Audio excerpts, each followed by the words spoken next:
आणि एक महत्त्वाची बातमी समोर येते पुण्यातल्या जीबीएस प्रकरणाची। गुलियन बॅरेज सिंड्रोमची कारणं शोधण्यात आता मोठी प्रगती झाली आहे। राज्य प्रयोगशाळेनं 8 पाणी पुरवठा स्त्रोतांमध्ये प्रदूषित पाणी असल्याचं शोधून काढलंय। गुलियन बॅरेज सिंड्रोमच्या वाढत्या प्रकरणांमुळे आता खळबळ उडाली आहे। या आजारामागील कारण शोधण्यासाठी राज्य प्रयोगशाळेनं महत्त्वाची माहिती शोधली आहे। पुणे आणि पिंपरी चिंचवडच्या 8 पाणी पुरवठा स्त्रोतांमध्ये प्रदूषित असं पाणी असल्याचं आढळून आलेलं आहे, शोधण्यात आलेलं आहे। आणि या दूषित पाण्यामुळेच गुलियन बॅरेज सिंड्रोमच्या प्रादुर्भावाची कारणं पाहायला मिळतात। पुण्यातील प्रदूषण असण्याचीच प्रामुख्यानं ही कारणं आहेत असं म्हटलं जात आहे। आरोग्य विभागाचे अधिकारी या दिशेनं आता अधिक तपासही करतायत। तर पुण्याच्या पाण्याच्या स्त्रोतांमध्ये असणारं प्रदूषित पाणी हे दूषित पाणी या प्रमुख कारण असल्याचं आता सांगण्यात आलेलं आहे। ग्राफिक्सच्या माध्यमातून पाहूयात काय कारण शोधण्यात यश आलेलं आहे। पुणे आणि पिंपरी चिंचवडच्या 8 पाणी पुरवठा स्त्रोतांमध्ये प्रदूषण आहे। गुलियन बॅरेज सिंड्रोमचं कारण दूषित पाणी असण्याची शक्यता आता वाढली आहे। आरोग्य विभागाकडून दूषित पाण्याचा अधिक आता तपास सुरू आहे।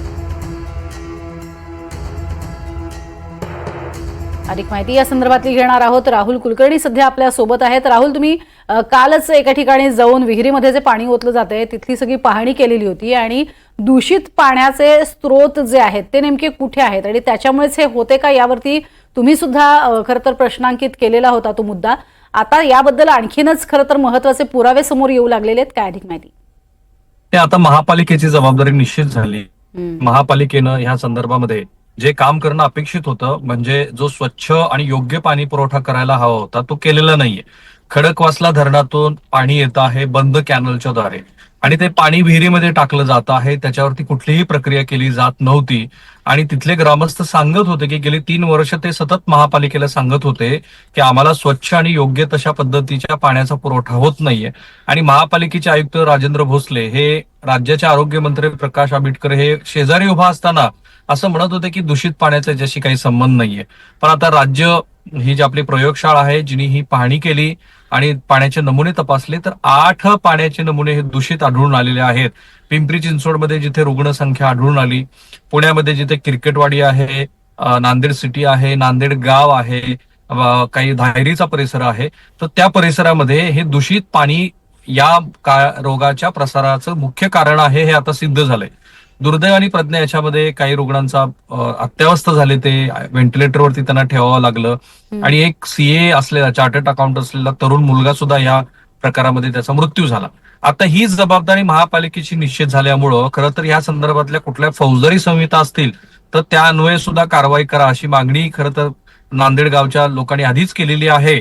आणि आता हे महापालिकेच्या दूषित पाणी पुरवठ्यामुळे झाल्याचं सिद्ध झाल्यानंतर पुढे आरोग्य विभागाच्या वतीनं काय केलं जातं की केवळ पुन्हा येरे माझ्या मागल्या सुरू होतं की ठीक आहे आम्ही पाणी पुरवठा स्वच्छ करू हे असं सांगण्याचा प्रयत्न होतो। पण आता हे निश्चित झाले की पुण्यातल्या गुलियन बॅरेज सिंड्रोमच्या प्रकोपाला जो काही प्रसार झाला त्याला मुख्यत्वे दूषित पाणी कारणीभूत आहे, इतर कुठलीही कारणं नाहीयेत। ना हा संक्रमण आहे ना हा साथीचा रोग आहे। जी काही साथ पसरली आहे ती केवळ दूषित पाण्यामुळे पसरली आहे। नक्कीच राहुल, मात्र सगळ्यात महत्त्वाचं की पुण्याचं पाणी हे सगळ्यात शुद्ध पाणी म्हणून ओळखलं जातं, असं असूनही इतकं दूषित पाणी या लोकांपर्यंत पोहोचतंय। या संदर्भात आता काही राजकीय अशा प्रतिक्रिया येत आहेत का?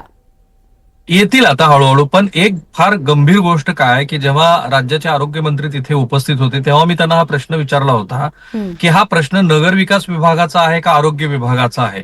कारण नगर विकास विभाग म्हणजे जो महापालिकेवरती कंट्रोल करतो त्या विभागानं जर पाण्यासाठीची योग्य ती प्रक्रिया आणि प्रोव्हिजन्स आपण ज्याला इंग्रजीत म्हणतो ते केले असते तर अशा पद्धतीनं काहीच घडलं नसतं।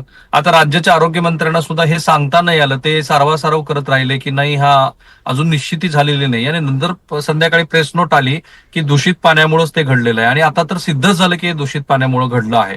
महापालिकेच्या निवडणुका आपल्याकडे झालेल्या नाही, गेली 3 वर्ष महापालिका निवडणुकीचं घोंगडं हे भिजत पडलेलं आहे। सर्वोच्च न्यायालयामध्ये सुद्धा या संदर्भातला निवाडा अजूनही प्रलंबित आहे।